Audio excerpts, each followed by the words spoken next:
All right, we are back on the greatest thing you've never heard. Apologies if the sound on that the opening titles thing was a little rough, but It's metal. it's metal. It's metal. Get It's over my it. my first time doing a thing like that. So It's better than the one I did.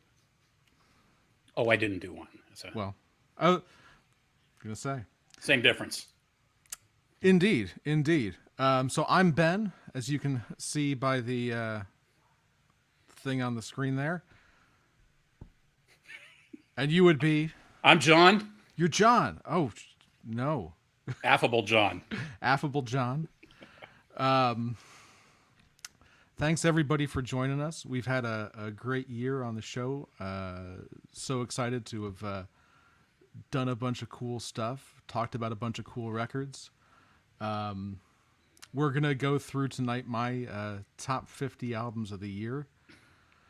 So strap in, get yourself a beverage, and we're gonna have a good time. Can't party this year. We can't do a lot of fun stuff. So you know what? We might as well have a good time and talk about music. That's kind of all we got left. That's right. Absolutely. Yeah. It was a good year for that. I mean, a lot of people were, they didn't have anything else to do, so they were making records. Yeah. Hey Robert, how you doing? Good to see you on here, man. You've been listening to our stuff since we I think right from like core, if I recall correctly. So thank you for popping on. I know. Yeah.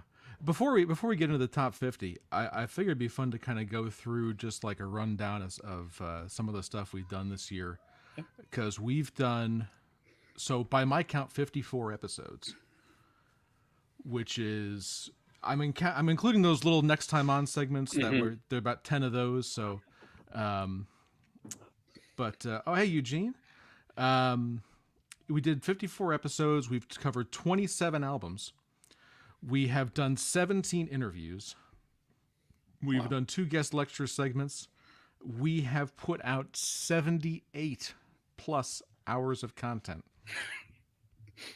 We're nerds, guys. For you ungrateful fools. For you. Yeah. Yeah, it's been a crazy year. So I think without further ado, should we get into the merriment? Yeah, let's do it. All right, let's do it. All right, so number 50, Steve Von Till, No Wilderness Deep Enough. This is a cool record. So Steve Von Till, obviously, for anyone who doesn't know, he was he's a founding member of Neurosis, plays guitar and sings in Neurosis, alongside Scott Kelly and various others. He's done solo records over the years under a couple of different guises. One being the Harvestman, Yeah. which is usually a bit more ambient, usually instrumental. And then his own solo records under his own name generally have vocals and are generally a little bit more guitar driven, albeit still pretty folky. Apparently the YouTube link is not working. I have no idea why. Someone's saying the YouTube link's not working. Don't know, but if YouTube's not working, hang out on Facebook, I guess. Yeah, check it on. Yeah. I guess she's watching. Are you watching, Dulcie? That's my wife. Yeah. Only live on Facebook, not on YouTube. Don't know why it wouldn't be on YouTube. We should be locked and loaded, but and I don't know that we can do anything about it now. But we'll put it up on YouTube afterwards, if nothing else. Yeah, so. it will be up there. So it'll be up there. We may yet put this up as take the audio and use it for a regular episode. So if you're hearing it on a podcast platform, then that happened, and if not, then not. Okay, another person is watching on YouTube. Chet's watching it on YouTube, so that's good. Yeah, technology, man, it's fun stuff. Yeah. Yeah. So Maybe. Oh shit, it's up there now. She says. Okay. Okay. All right. Well, so far it's Cool. going great. So far it's going great. Smooth, as always. We may cut this out of the audio later, but at any rate, Steve Von Til. Yeah, I love his solo work. It's very it's very folky. It hits for me a lot of the same notes as something like Jason Molina, who we'll get to tonight later on. Very good stuff. This record was a little bit different for him. It was not guitar based. In fact, I don't know that there's any guitar on it even. But it was started off, I think, as something that was more of an ambient project, and then he was convinced to put vocals onto it. And so it's a little bit different for him, but came out really well. Yeah, it's very much got that kind of Brian Eno ambient Harold Budd kind of vibe to the music. And then his voice, if you're not familiar, is a very, very husky, kind of gritty, and he's one of those people that can pull that off really well. It works really well in Neurosis too, which is obviously a totally different sound. Yeah. In some ways, I got to really appreciate Neurosis more because of his solo work. Yeah, it gives you an idea kind of what he's looking for when he's writing. Yeah, absolutely. Obviously, it's so much more stripped down. It's a great record. Absolutely. So on to number 49, Witchcraft Black Metal. This is going to be a controversial one for some folks. A lot of folks didn't care for this record, and I'm like this with it. Yeah, I understand why. It's really not a Witchcraft record. That's true. It's really a solo album for what's his nuts, Palander or whatever. Magnus Palander, yeah. Palander, yeah. Solo record for him, and but here's the thing. I like his solo records. Like, he's done an actual solo record under his own name a couple of years ago, and I liked it quite a bit. So I like it in that vein. I wouldn't have really thought of it as a Witchcraft record. I guess it may have been a thing where the label wanted to do it that way, or something along those lines. But either way, it's still a really great record. However you cut it. Oh, Robert didn't care for this one. Robert didn't care for it. I mean, Legend was huge for me, and they kind of, but I like all the stuff that they've done, and but that was not obviously, but for me, that's their best record. It just they just nailed it on that one. The melodies are there, the riffs are, great. The Swedish bands, the musicianship in Swedish bands is just ridiculous. It is. Even ones I don't like, their musicianship is always like top notch. It's just I don't know. They have this way of approaching it, but it's an interesting one. I mean, it's like you said, it doesn't even necessarily have to be a Witchcraft record. So I would be kind of curious to, figure out why he did that. Yeah. And Robert, I agree. The early Witchcraft albums are very influential. They're perfect records. They've really, in a lot of ways, kicked off the whole sort of retro rock movement. In that first record, it was a great combination of 70s Pentagram and then Rocky Erickson. The first record was great. The second one was great. Alchemist, the thing with Alchemist that is I don't quite go so much for that big long final track. There's a couple of really great tracks on Alchemist. But the last one's not as much my thing. But I saw him live twice on that tour. Saw him once touring on Firewood. Great shows, all three times. Great shows. But yeah, it's been an interesting bit because they broke up for a bit and then they came back with Legend, but it was a largely different lineup. Right. And then Nucleus was kind of a strange record. It was almost Toolish at moments. Mm-hmm.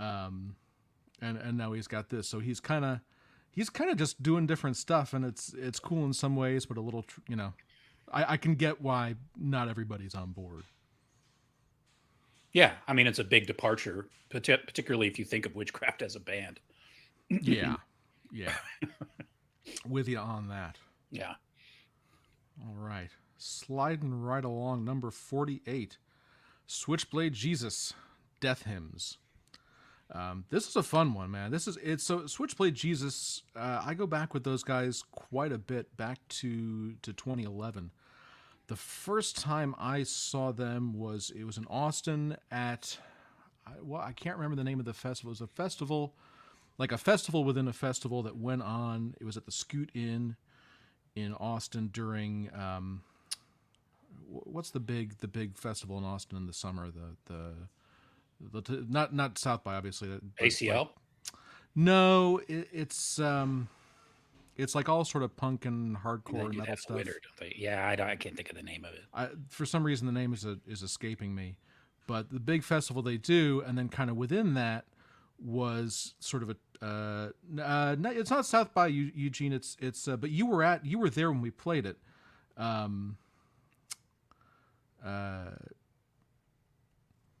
Yeah, it's. But at any rate, it was during that festival, and sort of within that, there was a 2-day thing at Scoot Inn, and Orange Goblin headlined one day, and I forgot who headlined the other day, but the day that Orange Goblin played, they had Gates of Slumber, they had Nam, they had what's the name of the from Atlanta? Kylesa, that's the one. Mm-hmm. Kylesa was there. Bunch of cool bands, and then we got to play early on the bill. Nice. And it's actually the it was the site of one of the most infamous moments in Sanctus Mellum history. An incident that has become known only as Ampgate. Liquid Sludge, yeah, Eugene. Those Liquid Sludge festivals, the smaller one. I don't remember the name of the larger festival. But Ampgate, basically, so what they had for this 2-day thing, they had like a rented backline that everyone was going to use. And the stage at Scoot Inn, it's a pretty big stage. Like there's a lot of room on it. For some reason, they put this backline like 2 feet from the edge of the stage. It's kind of angled, like the stage was kind of angled. It was like it was like a triangle basically, and they kind of angled the amps back into the middle. And so I remember looking at it when I got there going, really? That's where you've put all this gear, not further back on the stage? Mm-hmm. And so, we're using the back line right at the end of the set. During kind of a rock out moment, I lost my balance for just half a second, and I knocked back into the amps and knocked them over, like the whole stack's worth. And I unplugged Maurice, I unplugged me, and I did it like there is video. I think I have got all the copies, and I'm trying to lock those down. But it's out there somewhere. Hopefully not. But basically, like, I do a double take. Like, did I just do that? And then there's a moment where I'm like, I'm going to keep playing through. It's the end of the last song. Nothing can go wrong on stage, and then like it becomes clear I'm unplugged, and I'm like, all right, forget it. And so I then put my bass down and run around to try to fix things, and it's hilarious and horrifying all at once. Yeah, it was. I wouldn't call it glorious, Eugene, but sounds glorious. Yeah. So at any rate, Switchblade played, I think, right before us at that show. And so that was the first time I saw them, and it was like a 5-piece lineup, and over the years they've gone from the 5-piece down to the 3. Mm-hmm. And I think, quite honestly, it's been largely addition by subtraction. Like, they've gotten tighter, they've gotten more aggressive, and they've gotten heavier, and it's created a much better listen as they've gone along. Kind of Mastodonish a little bit. Yeah, Remission era. Yeah. But yeah, like a good fun record, a lot of fun live, super cool dudes. That's Switchblade. Yeah, it's a great record. I like it a lot. Yeah, it's got a little bit of a High on Fire thing going on too. Yep, that kind of absolutely. rumbling drum beats and stuff. But it rocks. It's a great record. Oh yeah, and Eric, the guitar player and vocalist, he also does Frost Giant Electronics. So makes pedals. Mm-hmm. Really cool pedals. Absolutely, go check him out. I just got a bass one. The first sort of bass one he's done. Right. And I'm digging it a lot. Cool. They're from Corpus, right? They're the Corpus band? They're from Corpus. Okay. Yeah. Right on. Where are we at? 47? 47. King Gorm. King Gorm. Yeah. And I think it's a concept album actually. Yeah, about a Danish king, right? Yeah. And it's cool. It's kind of proggy. It's got a little bit of the trad metal thing going, and it's it's kind of out there, and it's doing the stuff, and it's catchy. I like it. It's got some rainbow, some deep purple kind of organ going on, and that kind of that era throwback sound. Yeah. But it's a good record. It's interesting. His voice is a little, for me, it gets a little almost emo-ish at times, which throws me, But at the same time, it's always kind of fun to hear bands do something different. Yeah. So, because his voice really stands out. Sometimes it works really well for me, and sometimes it doesn't. But I think it's the kind of record that, yeah, I'd have to listen to it more and probably get more used to it. That's fair. Sometimes when something's out of isn't what you expect, that can be great. Sometimes it hits you in a bad way. So for me, it threw me a little bit. But they've got a little bit of a Blue Oyster Cult thing going on too. They do. Not so much as one of the bands we'll touch on later, but yeah, it's interesting to hear the influences in some of these bands and realize that a lot of the music that we grew up listening to obviously had an influence on a lot of the bands that preceded bands from now, but you don't really hear it necessarily. Now you hear those influences, like they're coming out. It's much more explicit. Bands are trying to sound that way now. Yeah, there's a school of thought that's like, okay, let's aim for this particular sound that is going to be on purpose reminiscent of certain stuff. Mm-hmm. Sure. Yeah. Yeah.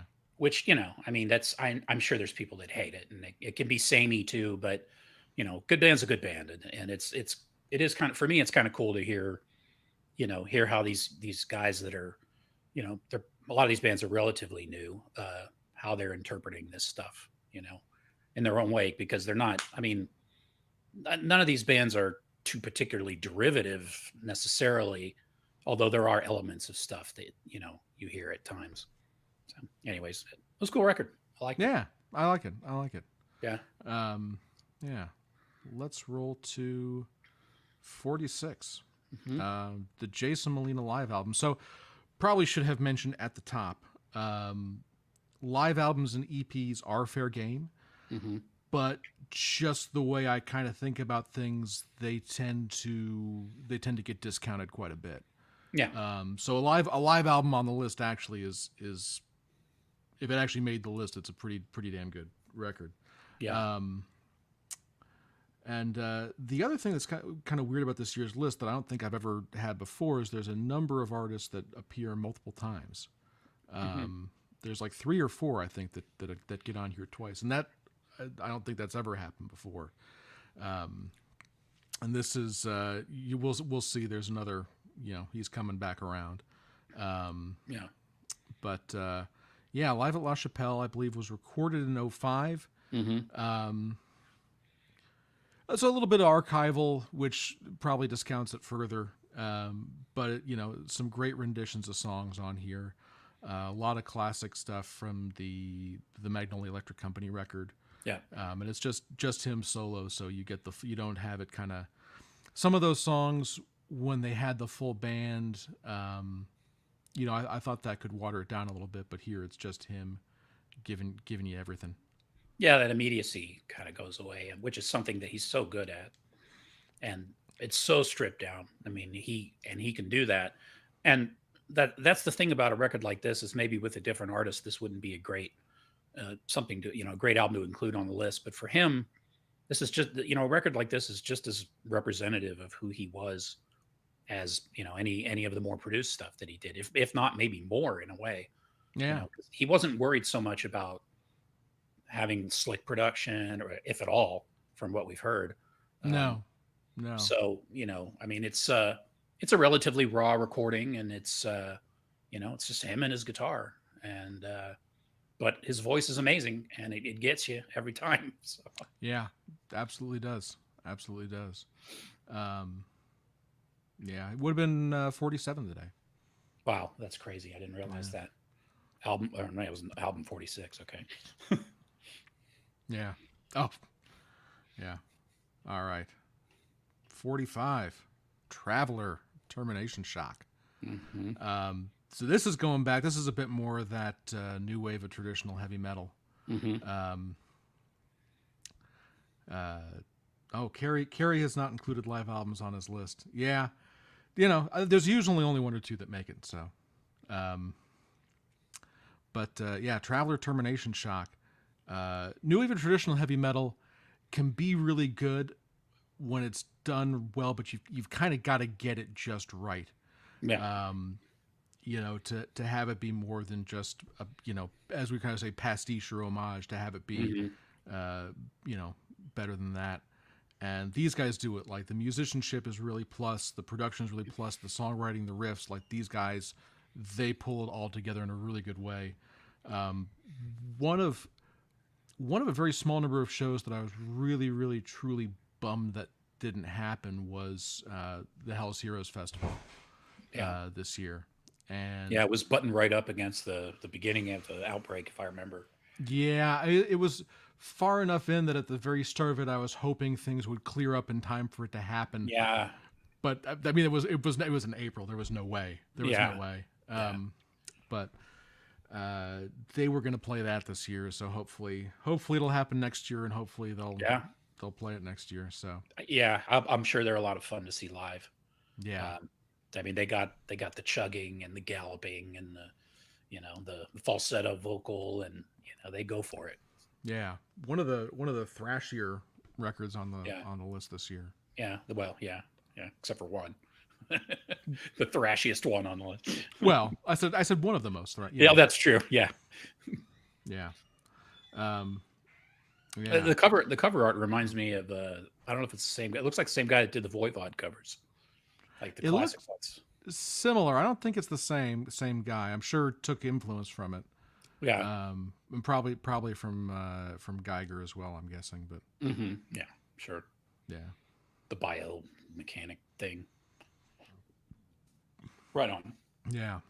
Oh yeah, I heard a little Dokken in that one too, by the way. Not to throw anybody off. I don't think I've ever actually listened to Dokken. It reminded me of Don Dokken's voice a little bit in one of the. I think it was the third or fourth track. I think the fourth one is the basically the Iron Maiden tribute, and I don't think it's on that one. So I think it was the third track, if I remember correctly. But it's a cool record. It's a lot of fun to listen to. All right, very good. Yeah, we gotta keep on going to 44. Mm-hmm. All right, Cirith Ungol, Forever Black, the big reunion album. Mm-hmm. Yeah, anyone who knows me knows I'm a big Ungol fan. Frost and Fire and King of the Dead especially. Big fan of those guys for a long time. Mm-hmm. And was so cool to see him at Hell's Heroes a couple years ago. Mm-hmm. Yeah, it's great that they're back. It's so cool that they're doing stuff and they put out a record. And you know what? It's maybe you're not going to say it's as class. I mean, but you're not going to make a record that's right. In the same. If not, I mean, for no other reason, the fact that the records that came out 40 years ago have 40 years worth of history tied to them. But this is a record full of good songs and good production, good singing, good playing. Mm-hmm. Michael Whelan cover, the artwork, and the Elric Michael Moorcock business, and they have a song called Stormbringer, which reminds me of my old band because we had a song called Mornbong, named after Morn Blade from the Elric books. So nice. Yeah. We weren't as cool as Cirith Ungol, though. Well, I mean, in all fairness. Yeah. Yeah. And, his voice really, it holds up pretty well. I mean, he's still hitting some of those high notes. Yeah. He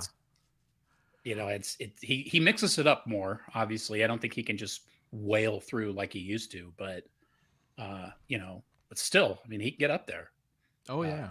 Which is crazy. I mean, they've been around since what, the early 70s? I think like 74 or so was when they first formed. Insane. Yeah. Yeah. Yeah.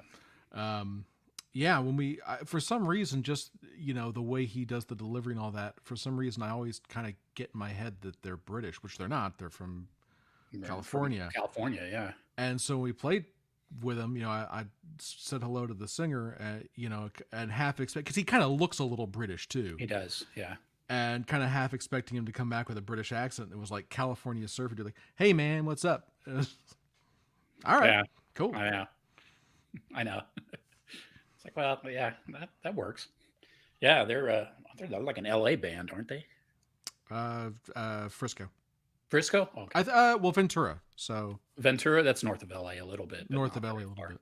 Yeah. Yeah. All right. Number 43. Brant Bjork, self-titled. Can't go wrong. Yeah, one for all the stoner rock fans on there. Right. Brant Bjork obviously was the drummer for Caius on the first 3 records. Mm-hmm. Went on to play drums for Fu Manchu. Did the Vista Chino reunion a couple of years back, and then since '99 he's done a lot of his own solo records. Mm-hmm. And he's he can be a little hit and miss on the solo records, I've found. He can. He's put That's out fair. now. Yeah, he's put out now 10, 12, something like that solo records. Like, he's put out an unreasonable amount of records. Yeah. And my favorite's probably always going to be the very first one, Halamata, which I got back when I was in high school and just really fell in love with. But this new one, it was really good. It's a good album. Yeah, it was really, really good. The songs were good. It had a good vibe. Like, with him, it's all about the vibe. Is he getting the vibe right? Mm-hmm. And if he gets the vibe right, like, that, he's going to be okay. Yeah, it's a little bit. I mean, he doesn't really go completely all out in general with his solo stuff, but even for him, it's a little bit mellow. It's a little bit more kind of laid back. Yeah, I like that with his solo stuff. Yeah, absolutely. I mean, it's a good. It works for him. I mean, he's a groove guy. So yeah. He finds it and he uses it. Yeah, the one he had a year or two ago, Jacuzzi, I liked as well. Mm-hmm. I liked that quite a bit. Mm-hmm. He actually, the second interview I ever did was him. Oh, okay. I remember you were telling me that. Yeah. Yeah, back when I had the TV show at Rice, I got him to come on it, and he was in town touring on Keep Your Cool, and he came in and did an interview, and it was really cool. It was just kind of crazy. I don't know if that video. I think I've got VHS somewhere cool. of it. Right on. I have to YouTube channel. Oh man. Okay. Yeah. If I can convert it, I gotta figure out how. I don't think I've got anything that handles VHS anymore. Yeah, I know. Yeah. But yeah, that was the second interview I ever did. Cool. Yeah, good stuff. Shall we on to 42? Yeah. Yeah. Lightsabres, Darkness on My Trail. Mm-hmm. This is they are kind of a strange band. It's one guy, isn't it? It's one guy. I don't know the dude's name. Swedish guy. Yeah. Is he Swedish? Yeah. Yeah. I mean, if you had to guess. Yeah, you probably 30% of this list. If you said Swedish, you'd be either at right or close. Yeah. This is, I picked up on this guy's stuff about 2015, sort of a couple of records ago. Yeah. And I think probably via the Obelisk.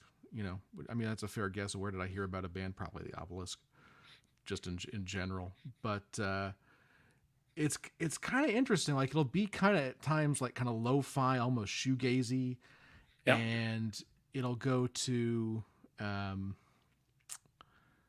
black metal. It'll go into stuff that's almost Deftones-ish or Smashing Pumpkins-ish. Like it'll kind of be all over the place. Yeah. But it kind of all works. Like It in works. a way you wouldn't Yeah. think. It's got this bedroom sound, like a 4-track-ish kind of. The drums are kind of buried. It's funny because he describes it as stoner psych or stoner. What did he say? He referred to it as stoner psych. I was like, well, I mean, okay, but it's so many other things too. There's you know, there's a grunge-ish kind of sound. There's some more kind of melodic stuff. There's we're getting to Kenny G. Don't worry. Well, what about Kenny G? What about him? He's a douche. That's what about him. Didn't he? Kenneth Gorlick. I think that's his actual name. I would say didn't he hang out with Elaine Bennis for a time? Did he? Wasn't there an episode about that? Oh, on the show. You'd think I'd remember. We're rewatching, and we're in the middle of season 9 now. But yeah, that's the final season. But yeah. Well, yeah. Did he? Yeah, that's horrible. on the show, yeah. Sorry, what the hell were we talking about? Lightsabres. Yes, and kind of like a Nirvana-ish. Sometimes when Nirvana uses like heavy chorus on some of the strumming, like the picked out, you know, like at the intro to "Come as You Are" or something like that. There's a little bit of that kind of sound to. Yes, he plays the saxophone. That's correct. There's a little bit of that kind of sound on the guitars, and yeah, it's interesting. I liked it. That's a cool one. It's probably the smallest release on this list. You know, it's like a guy just kind of doing his own thing, and it was cool to see it on there. You know. Yeah. It's yeah, I've liked this. His last one he did came out on like the 31st of the year, so there was no way it would have could have made my list. But glad to get him on now. And there's been a couple late records that you know, are just showed up too late to get on there. The one that's jumping to mind is the new one from Once Again Ensemble, and I think it's just called Fears. I think, if I'm remembering right. But yeah, they're terrific. It's their I think third record, and all three of them have been great. But yeah, shall we on to 41? Yeah, definitely. By the way, you can get his stuff on Bandcamp. Most of this stuff you can, well, pretty much all of it, you can get either on Bandcamp or that's my dad. Yeah, he likes Kenny G too. Or on all the streaming services. Sorry, wait, we can get Kenny G on all the streaming services? Yeah, Kenny G. Okay. What's it called when he plays the single note? It's important to get the... He does the thing where he like circular breathing. That's it. Okay. Zing. And his last name actually is Gorlick. Gorelick. Just throwing that out there. Noted. You know, in case we don't make it till next year.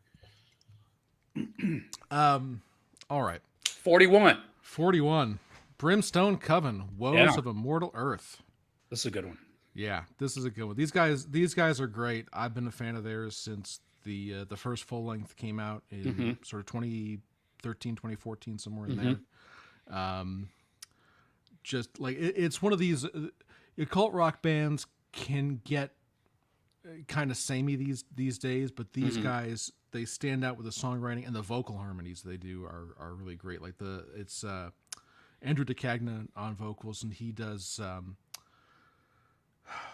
oh gosh, now I'm blanking on the other two bands he's in. Iron something and Iron Flame, and he's got another one that's like, but they're both kind of more traditional heavy metal type bands.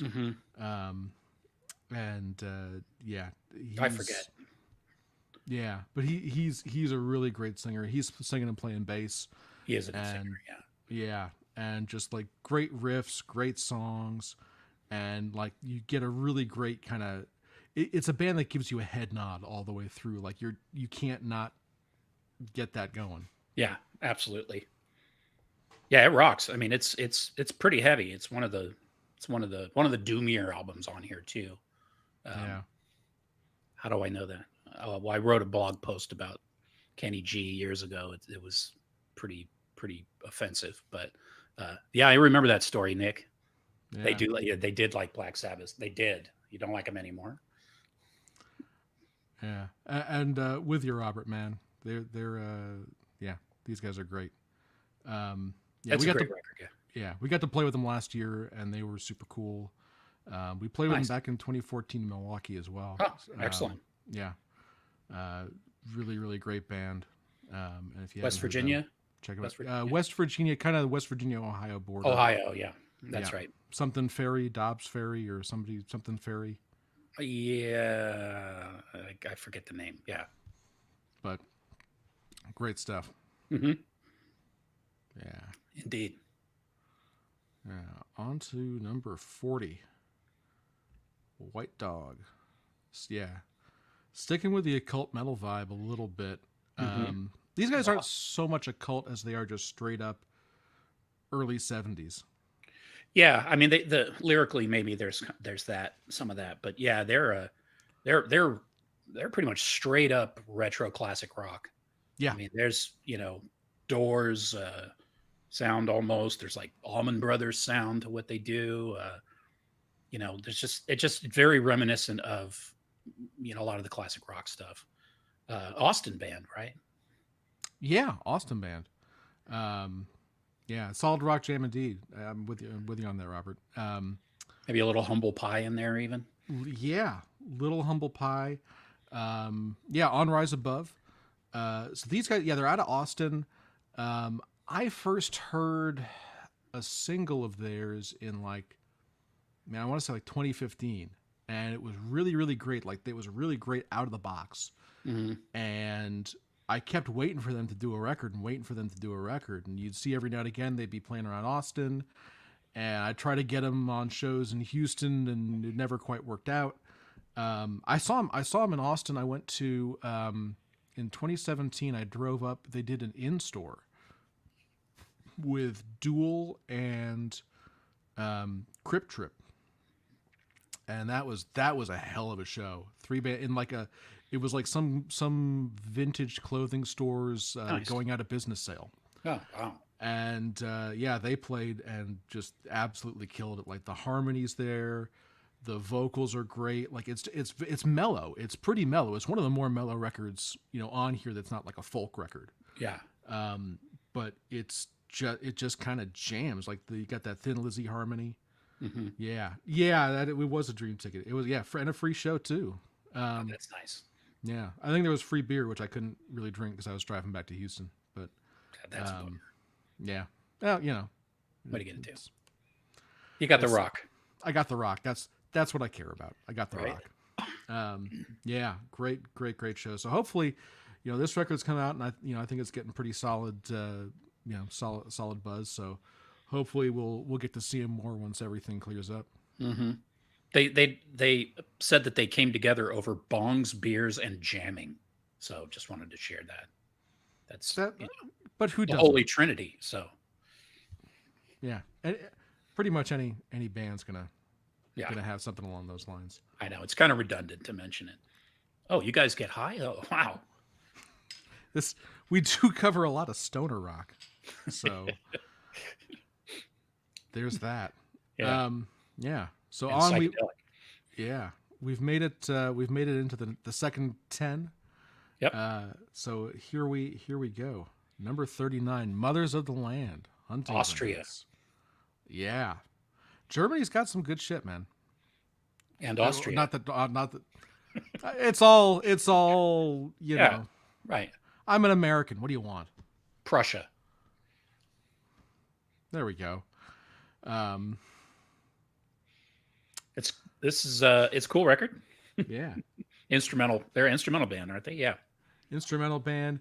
Good riffs, man. Like, you just kind of get the headbang going. This is their, I want to say, second record, and I like their first one as well. Yeah. Yes. Second. I don't know if I heard about these guys first from, it either would have been the Obelisk or possibly the El Coyote blog out of Portugal. Like, their El Coyote blog, not as well known as something like the Obelisk, but I have gotten a lot of great, especially more psychedelic and instrumental type recommendations from them over the past 5 years. Well, and as this list will attest, there's a lot of great stuff coming out of Spain right now. Yeah. Which is cool. Especially here where we're so American centric, maybe British, then again, metal people will, not a lot of this stuff isn't metal, but they'll get their stuff where they get it. Yeah. Yeah. A lot of guitar, a lot of guitar, yeah. 2 guitars, a lot of great leads and stuff. It's a fun record. Yeah. Robert's digging into the El Coyote as well. Yeah, absolutely. Nuno's good people. Is that how you got into Sulfur Giant, or did you actually find them on the Obelisk? No, I think that was El Coyote as well. El Coyote, yeah. Yeah, they were. Yeah, Sulfur. Yeah, out of Portugal. They're out of Portugal. Mm-hmm. Yeah. His list probably actually he did his top 30. And there were 7 that made my top 50 from his top 30. Oh, really? Which is, I think, the highest correlation I've seen with anybody else's list to date. Oh, really? Yeah. Yeah.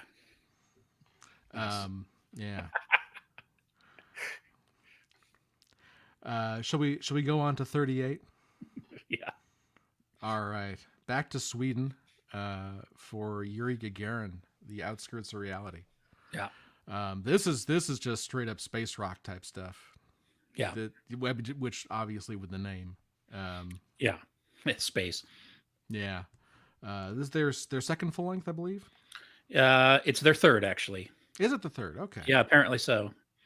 It's I like the cover art's really cool. It's the one that's got it's all green. It's got like the snake coiled up at the top, and yep. Yeah. Go ahead. Oh, so you can't see it, but I've actually got a sticker of theirs on the back of my laptop. Oh, nice. Yeah. Ours has Doomstress on it. Yeah. We got from that New Year's show. I think that was one of the last shows that I went to. Yeah. Yeah. Right. The Obelisk appointment reading. Yeah, it is. Absolutely. Every day. Oh, yeah. Oh, yeah. Yeah. Space rock, very space rocky, very, so obvious Hawkwind kind of sound. A lot of like that kind of krautrock, that driving dun dun dun dun dun, that beat that just keeps going and just kind of buries itself in your head. Swirling psychedelics.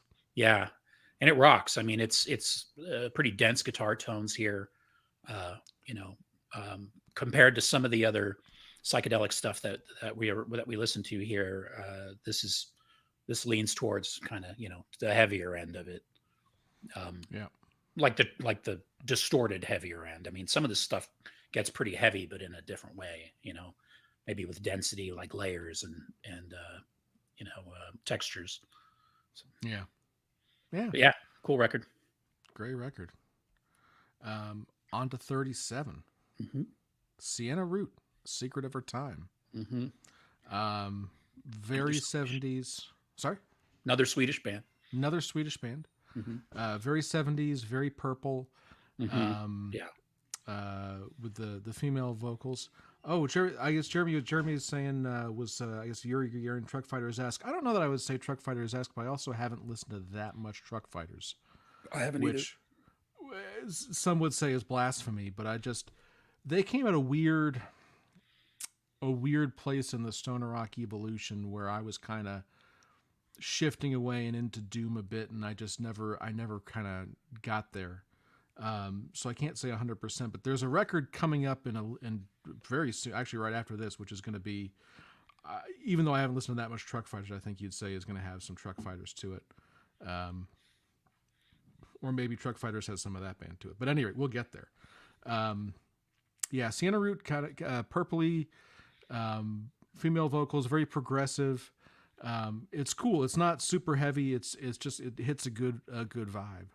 No, it's a really solid record. They've got 2 ladies singing on it, and their voices are pretty similar, but they complement each other as well. And definitely a purple thing going on. But I mean, this is another really solid record. It's got You know, they wear their influence as well. Yeah. Perhaps not as big for me as their last record. Okay. In like I would say 2017. Mm-hmm. But still a very good one.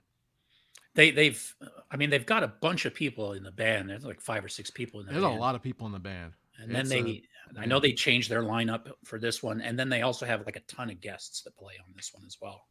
So I mean, it's just a huge lineup. There's like 15 people playing on this record or something, which is cool because it's cohesive. You know, it doesn't sound like a jumbled. You know, I mean, they're obviously doing guest spots and stuff like that. The core of the band remains the same, but yeah.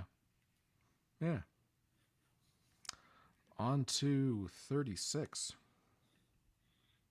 Lowrider, Refractions. So here it is, Justin. You were telling me this needed to be number 1. It's 36. Sorry. You can't please everyone all the time.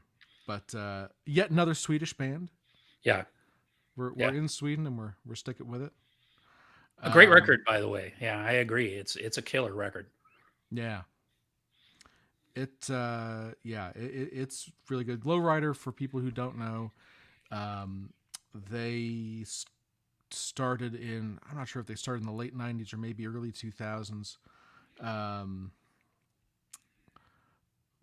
But they put out one record in 2000, Ode to EO, I believe is how you would pronounce it. Yeah. And 20 years ago. Yeah, 20 years ago. They put it out on Meteor City. Mm-hmm. And it was a record that I liked it a good bit at the time, but there were a lot of bands at that point. It was like, in stoner rock, where it's like, okay, these bands are all copying Caius in one way or another. Like, it's everybody's was drawing. Like, Caius was sort of the whole of the genre almost. Like, you had Fu Manchu and you had Sleep, you had Monster Magnet and Queens of the Stone Age and, I guess Clutch. But a lot of people really were in there doing that type of music because of Caius, and a lot of people were just kind of aping Caius. And I kind of felt like, Robert's number 2. A lot of people have this very high on their lists. So I'm lower down than most, but it's still 30, I should probably say, most years I listen to 200 plus records, that come out during the year. I hit probably right about 200 this year. Some years it's more like 220, 230. Yeah. Justin says, what the fuck? Oh, fair enough. For the number 36. Yeah. Well, so 200 plus records, and I'm culling down to even make the list. You're already in the top 25%. Yeah. And, usually I'll put out my top 50 and then about 20 honorable mentions and then another 50 kind of best of the rest. Mm-hmm. This year I dispensed with those categories just because so much of my listening this year was subsumed by the podcast, and I hit, preparing for the episodes, and I hit nearly as many records, but I spent less time listening to the 2020 albums. And so there's a lot of records I listened to maybe once and maybe even didn't go all the way through. Yeah. And I just never got back there. And so I didn't, to have even made more than, just a couple of listens. I mean, it had to really get my attention. Yeah. Well, I think your tastes are changing too. So that's got something to do with what we're going to come across in the list. I mean, it's you're making room for some different kind of stuff than maybe some of the stuff you might have listened to in the past. Yeah. Well, I don't think it's any secret at this point. I've gone pretty solidly towards psychedelic, over the past 5 years. Mm-hmm. And I'd say it's been a 5-year shift. Yeah. Away from sort of more traditional doom. So, and then stoner rock was even like, it went stoner rock into doom now it's into psych. So I'm kind of going all over the place. Yeah. But, and psych's obviously enjoying a pretty big renaissance right now. So there's so much good stuff in that. Yeah. On that front. And anyway, there was always the underground with psychedelic music, as I know, because my band was lumped into that. And, we weren't doing that intentionally, but we got grouped in with that world, and people would say, "Oh, have you heard this band? Have you heard this band?" And then we'd be doing interviews or something, and I'm like, "Nope, nope, nope, nope." Didn't know any of it because I didn't listen to any of that stuff. And so now there's tons of them, and they're all really good. Yeah, it's crazy. There's so much good stuff out there. And yeah, there's good stuff out there. That's true of all the genres in like underground music right now. Like there's not, I get just as since we're kind of going aside anyway, it pisses me off to no end when people say, oh, there's no good music being made. Fuck off. Fuck right off. There is so much good music being made. You just have to know how to go look for it. Yeah. And you need to figure out what you like. And so try a bunch of different stuff, try random stuff, and then figure out people who, curate a bit. And, hopefully we curate a little bit, for people. But there's sites like the Obelisk, sites like El Coyote, there's different sites for, in every subgenre, there's 10 different sites you could look at. And they're going to tell you all about new stuff. And just go in and do the work and figure it out. It's worth it. Like if music's just not your thing, okay, that's fine. But like if music's your thing and you're sitting there going, there's nothing new. Nope. Yeah, you're not putting the work in because it's out there. There's tons of it, and it's all accessible. Yeah, Robert says 10 to 15 albums a week. Yeah, absolutely. Yeah, there's tons of music out there. I don't get way more than you could ever listen to. Yeah. Oh yeah. I can't. Yeah, even at covering 200, there's always a bunch that I just kind of go, nah, I'm not getting to that one. I just can't get to it all. I get as much as I can. But at any rate, with Lowrider, the rub on them 20 years ago was that they were one of these bands that really kind of aped Caius quite a bit. I felt. And I kind of mentally had them paired with Dozer. And Dozer had put out Tale of a Comet on Man's Ruin, and they had done so Dozer had done a split with Unita, of course featuring members of Caius, on Meteor City. Robert says there are people who don't like music. How do they live? I don't know, man. I don't know. Fast food. Yeah. But anyway, Dozer did the split with Unita. Lowrider did a split with Nebula, both those splits on Meteor City, so they kind of pair up already in my mind. And I really felt like Dozer was doing Blues for the Red Sun and Lowrider was doing Sky Valley.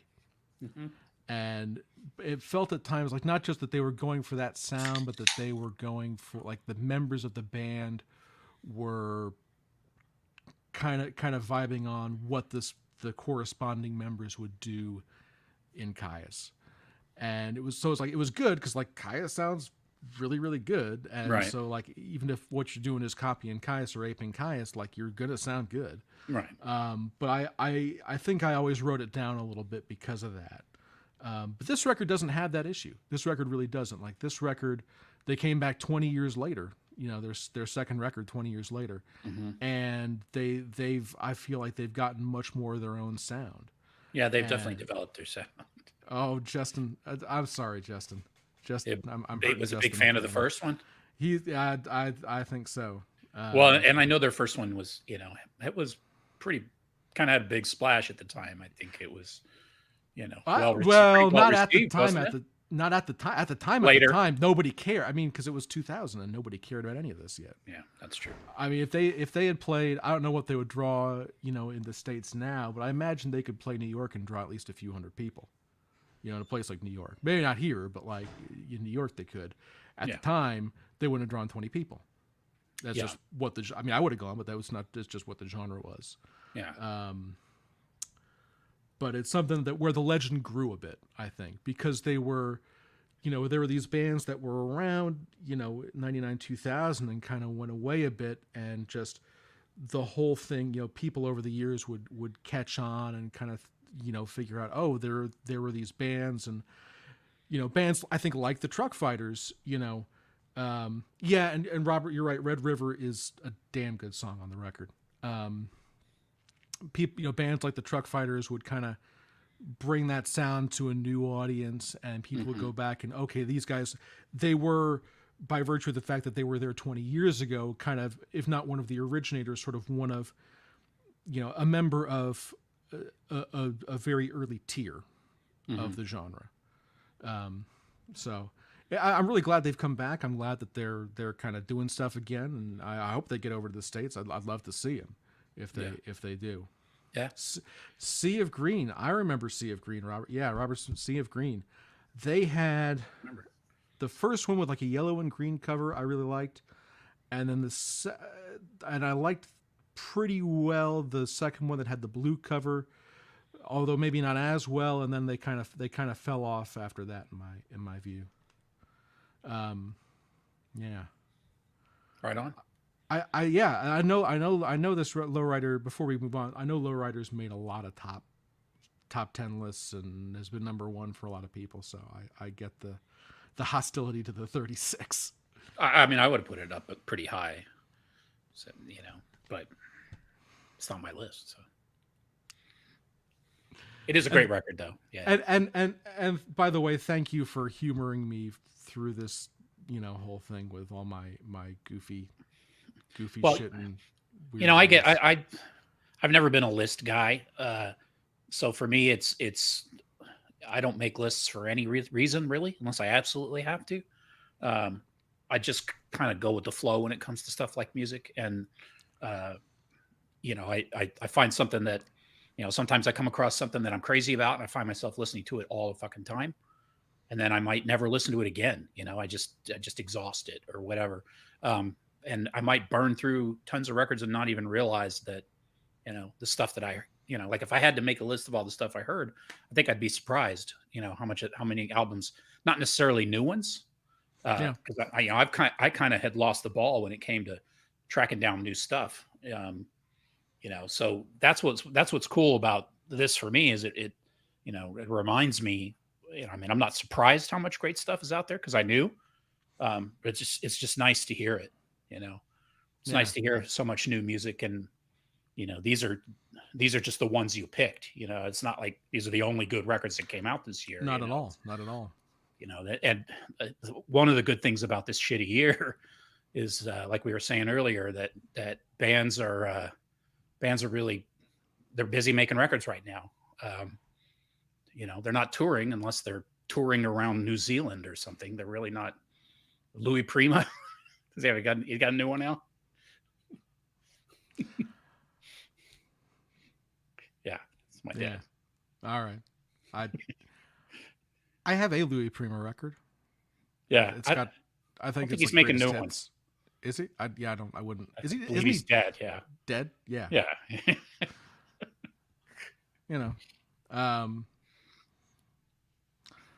All right. 35.